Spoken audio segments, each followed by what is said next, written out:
और संविधान दिवस के साथ साथ में हमें अपने स्वास्थ्य और व्यक्तिगत रखरखाव के बारे में भी जागरूक होना चाहिए। तो मैं अपने विद्यालय के शिक्षक श्री B.K. येले सर को आपके सामने आमंत्रित करता हूं, जो फर्स्ट एड की क्या आवश्यकता है, क्या महत्व है और साथ ही साथ CPR क्या होता है, CPR कैसे दिया जाता है, इसकी आपको एक संक्षिप्त जानकारी देंगे, एक डेमो देंगे। आप लोग अच्छे से इस चीज को देख सके, इसलिए अपने स्थान पे थोड़ी देर के लिए आप फिर से बैठ जाइए, बिना आवाज के बैठ जाइए, तभी आपको दिखेगा। और जो हमारे बच्चे पीछे खड़े हैं वो भी आराम से बैठ जाएं, अच्छे से देखिए आप लोग। फर्स्ट एड किट होता है, फर्स्ट एड में क्या क्या चीजें रखी जाती है इसके बारे में भी आपको जानकारी देंगे। और साथ ही साथ अगर आवश्यकता पड़े तो आप CPR कैसे दिया जा सकता है और CPR दे करके आप कैसे किसी की जान बचा सकते हैं, तो इसके बारे में जानकारी देने के लिए आपके बीच में मैं येले सर को आमंत्रित करता हूं। एक बार जोरदार तालियां येले सर के लिए बजा दीजिए आप।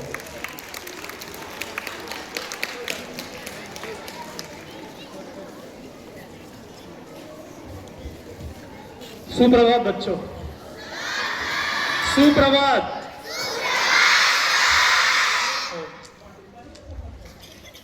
तो आप सभी को पता होगा कि फर्स्ट एड क्या होता है। क्या सभी को पता है? प्रथम उपचार। चलो हम अब थोड़ा सा फर्स्ट एड के बारे में जानकारी देंगे, ध्यान से सुनो।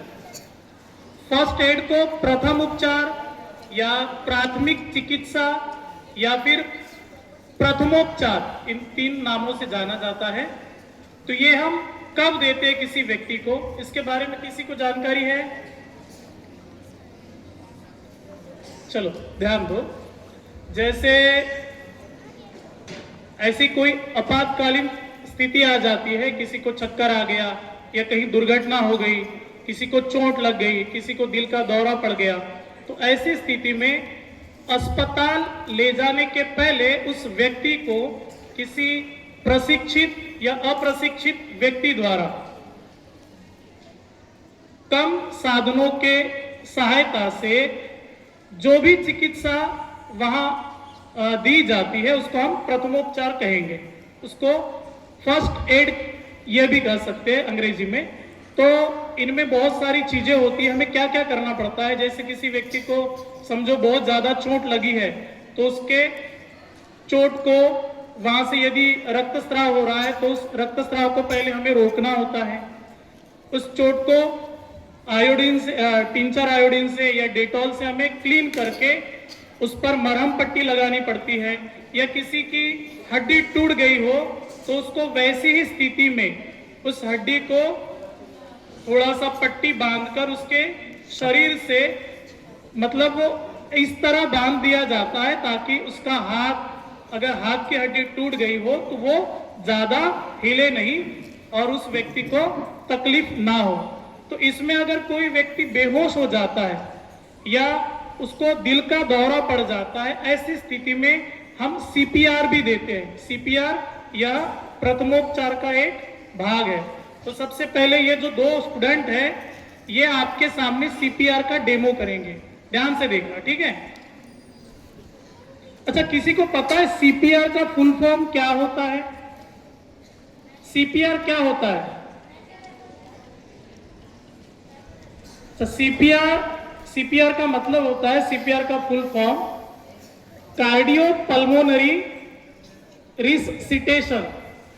तो ये जो CPR होता है किस प्रकार दिया जाता है इसको देखो। जैसे कि आपको पता है यह जो एक व्यक्ति है यह समझो कि इनको दिल का दौरा पड़ा हुआ है या फिर बेहोश हो गए। तो सबसे पहले हमें क्या करना है? सबसे पहले उस व्यक्ति की सांस चल रही है कि नहीं चल रही है, ये हमें देखना है। तो ऑब्वियसली आप सांस कैसे चेक करोगे? सबसे पहले उसके हाथ की नाड़ी की जांच करोगे।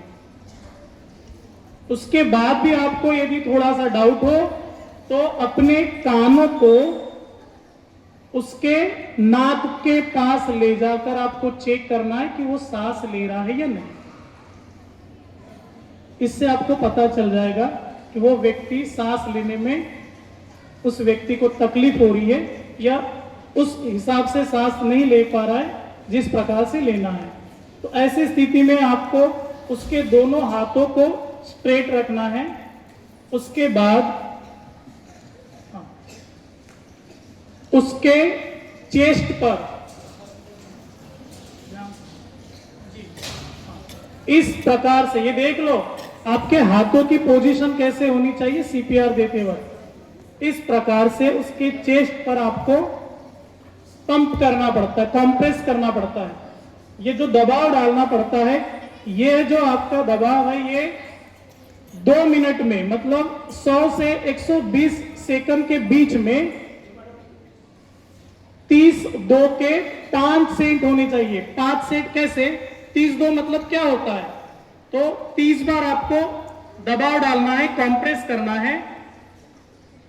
अच्छा, ये जो आप प्रेस करोगे, ये दबाव डालते समय इस बात का ध्यान देना है कि बहुत ज्यादा भी आपको प्रेस नहीं करना है और बहुत कम भी नहीं। और इस समय इसकी स्पीड थोड़ी ज्यादा होनी चाहिए। इस समय आपको क्या करना होता है कि 30 बार दबाव डालने के बाद 2 बार उसको सांस भी देनी होती है। तो यह जो 30-2 का जो क्रम है, ये चक्र कंटिन्यू चलते जाना चाहिए और 120 सेकंड में ये 5 बार होना चाहिए। इस प्रकार सीपीआर देते रहना है। अच्छा, आप कोई बता पाएगा कि सीपीआर कब तक देना है? कब तक देना है हमें सीपीआर? यह जो सीपीआर है हमें तब तक देना है जब तक वह व्यक्ति सांस अच्छी तरह न ले पाए, अच्छी तरह जब तक नहीं ले पाता तब तक, या फिर उसको किसी अस्पताल में पहुंचाया नहीं जाता या किसी पेशेवर व्यक्ति द्वारा उसका इलाज नहीं कराया जाता, तब तक आपको सीपीआर देते रहना है। तो इस प्रकार सीपीआर अब सभी को पता है किस प्रकार दिया जाता है? जोर से बोलो। ओके, तो ये था आज का सीपीआर और फर्स्ट एड के बारे में जानकारी। अच्छा, ये हमारे सामने फर्स्ट एड का बॉक्स है। तो इस फर्स्ट एड के बॉक्स में कौन कौन सी चीजें होनी चाहिए या कौन कौन सी चीजें होती है? हाँ बताओ बेटा, खड़े हो जाओ। क्या क्या होता है? क्या होना चाहिए? कैंची, वेरी गुड।